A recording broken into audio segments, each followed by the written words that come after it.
When we started this, I said we would do for science and technology what the NFL does to convince kids to work hard at athletics.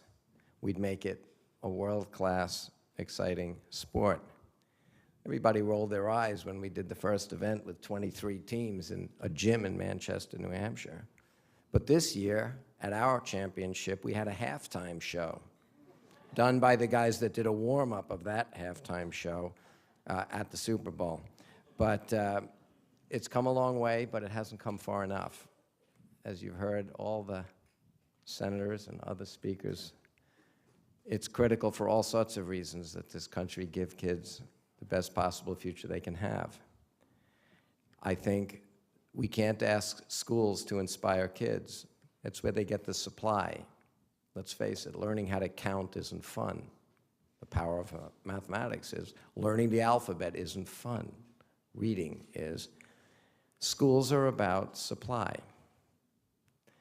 There's got to be a reason. There's got to be demand. There's got to be a vision that kids have as to why they should work hard. That's why schools all over the country continue to produce great athletes, whether they are well-endowed schools or not, because every kid in this country has superstar heroes in his or her head from the world of the NBA, the NFL.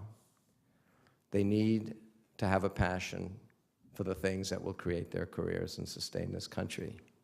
That's the focus of FIRST. We're not an education program. FIRST, for inspiration and recognition of science and technology. What inspires kids is what happens in their life outside of school.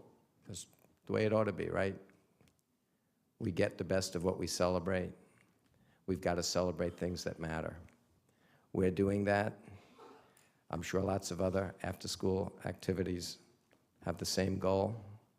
I think trying to separate in-school from after-school sounds like it's separate. They're not separate. They're complementary.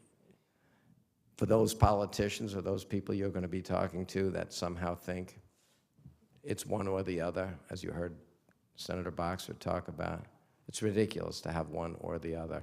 But for those that want to think that way, we have all sorts of data that shows that if you put kids, for instance, on a FIRST team, the dropout rate in most of the schools is cut in half. So if they're spending lots and lots of money per student and half of them don't even show up, give them an after-school activity that's cost-effective, the number of kids that show up and leverage school reduces the cost per student. You'll have to explain that slowly because STEM is about mathematics, and as you heard, some of our senators aren't really. But anyway,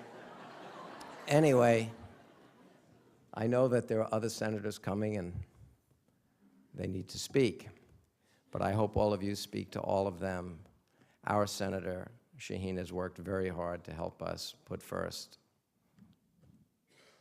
in every community and make it available to every kid.